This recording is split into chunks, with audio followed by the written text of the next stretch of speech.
સ્વામિનારાયણાય નમઃ.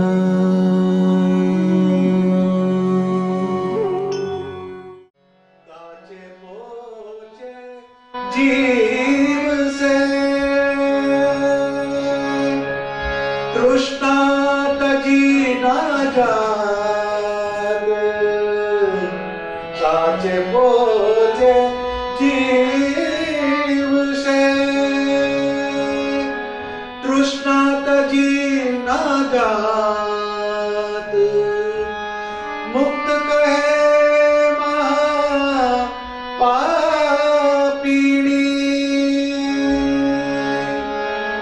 મુક્ત કહે મહાપાપિણી.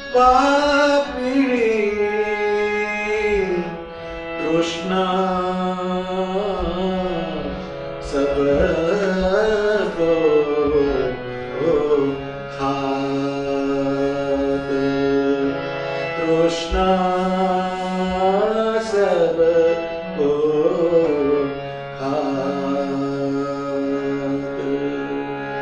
આગળ શું કહે? કાચે પોચે જીવ સે.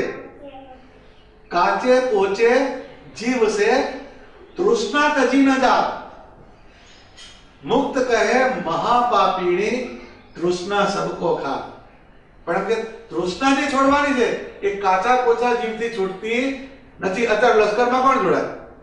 2000 જોડાય તારે એકને પકડે, એનો ઇન્ટરવ્યુ લે, છાતી માપે, પગ માપે, કેટલો હપે છે, કેટલું દોડાવે, બધા કેટલા ટેસ્ટ કરે, ત્યાર પછી એ લશ્કરની અંદર જોડાય. કાચા પોચાનું કઈ કામ નથી. એમ ભગવાનને ભજવાનો જે માર્ગ એ યોદ્ધાનો માર્ગ છે, વોરિયરનો માર્ગ છે. ખાવો પીવો લહેર કરો એ નથી. આ એની અંદર લડાઈ શેની જોડે લેવાની? તો કે આપણા સ્વભાવ જોડે, આપણા મન જોડે, આપણી બુદ્ધિ જોડે, આપણી ઇન્દ્રિયો જોડે લડાઈ લેતા લેતા લેતા આપણે ભગવાનના માર્ગે આગળ ચાલવાની વાત છે. એટલે કાચે પોચે જીવશે તૃષ્ણા તજી ન જા. જેવા તેવા ત્યાં તૃષ્ણા તજાતી નથી. કેમ કે મુક્ત કહે મહાપાપીણી. મહાપાપીણીનો ઇનકાબ આપ્યો, એને ખોળામાં બેસાડ્યા. મહાપાપીણી હોય એ આપણે અંદર બેસાડીએ. અત્યારે વીસી હોય, વીસીની ભાઈબંધી કરે કોઈ? વીસીની ભાઈબંધી કરે કોઈ? કેમ? તો કે ગળે ને ઝેર ચડે પેલો મરી જાય. કેમ? પંચ વિષયની જે વાસના એ તમે ગમે એની અંદર જોડાયો એને કુવાર કરે. અત્યારે જે માણસનું પતન જુઓ તમે તો એ પંચ વિષયનો જ કારણ હોય. કાં તો શબ્દમાં ગયો, કાં તો આંખમાં ગયો, કાં તો જીભમાં ગયો, પણ જાય ખરો. એવી રીતના આમ જીવ માત્ર છે એ પંચ વિષયને આધીન છે. એટલે પંચ વિષયમાંથી આપણી વૃત્તિ જે છે એ ખસતી નથી. એ ખસતી નથી એટલે તમારો જીવ અહીંયા આટા મારે છે. આટા મારવાનું કારણ કયું? કે પંચ વિષય. પંચ વિષયને તોડવાના નથી આપણે, પણ પંચ વિષયને જોડવાના છે. આપણે તોડવાનો ધંધો નહીં કરવાનો, પણ આપણે જોડવાનો ધંધો કરવાનો. જેમ પેલો 100 માઇલની સ્પીડે બોલ આવતો હોય પણ વચ્ચે બેટ મૂકે બાઉન્ડરી બહાર જતો રહે છે ને, એની બાવડું દેખાડવાની વાત નથી, ખાલી ગ્લાન્સ કરવાની વાત છે.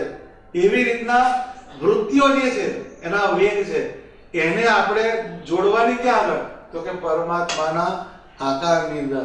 એ યુક્તિ આવડવી જોઈએ.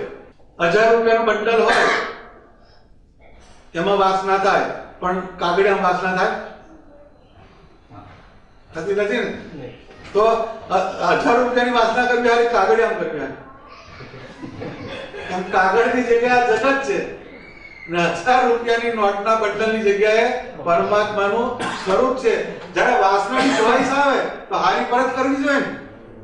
એક સોનાનો પ્યાલો મૂક્યો અને એક સ્ટીલનો પ્યાલો મૂક્યો, ક્યાં તમે વાસના કરો? સોનાના પ્યાલામાં. કેમ કે એક સોનાનો પ્યાલો આવે તો એક ટેમ્પો ભરીને પ્યાલો આવે કે નહીં? કેમ?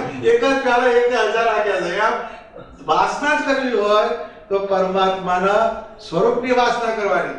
તો એ વાસના તમને આ લોક અને પરલોકની અંદર આગળ લઈ જાય, તમારી ઉર્ધ્વ ગતિ કરાવે. તો જેણે જેણે ભગવાનના સ્વરૂપની વાસના કરી એના અત્યારે ઇતિહાસ તમારે વાંચવા પડે.